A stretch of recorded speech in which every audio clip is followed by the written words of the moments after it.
How many of you have told your Mexican mother that you lived your life and lived yourself to tell the tale? Just me? And the only surprising part about that is that I did get to live.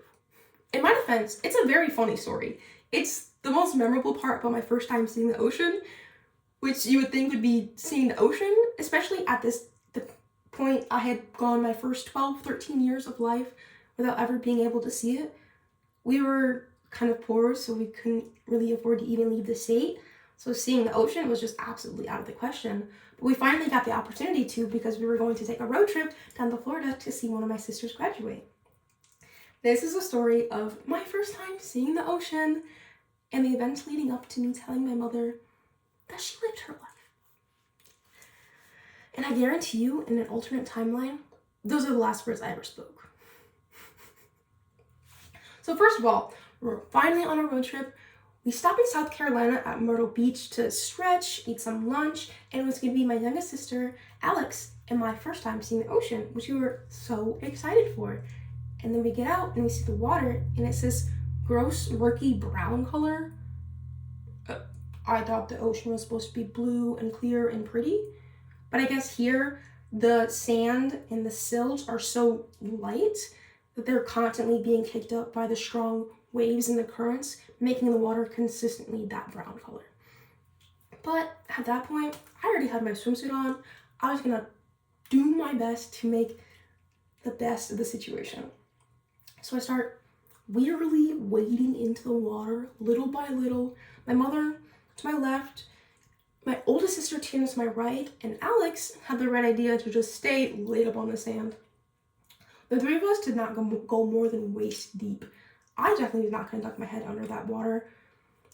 That brown water, gross, first of all. Second of all, opaque. Waist deep, I couldn't even see the top of my thighs, so I'm already on edge.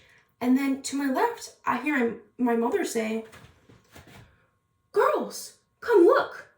I think I see a jellyfish." A what? At this beach, you have about a 40 to 60% chance of seeing a jellyfish washed up on shore, and such a small percent chance of seeing one alive and floating like my mother did. And regardless of all that, an enemy that could come towards me that I wouldn't see coming towards me? Immediately, 180, I'm leaving. I'm out of there. Tina right there with me. My mother, "No, really, I think I see a jellyfish." At this point, I'm already laid up on the sand right next to Alex, pretending like I never even touched that water. Tina, 10 steps behind me. My mother finally looks up. "What?" When she finally met back up with us, she said, "You girls left me to die." And without thinking, I said, "Well, you lived your life. I'm trying to be able to live mine." And thankfully, she was in a good mood and laughed. All in all, I was just trying to be able to stretch, eat some lunch, and enjoy the sun and the water, not face the threat of death.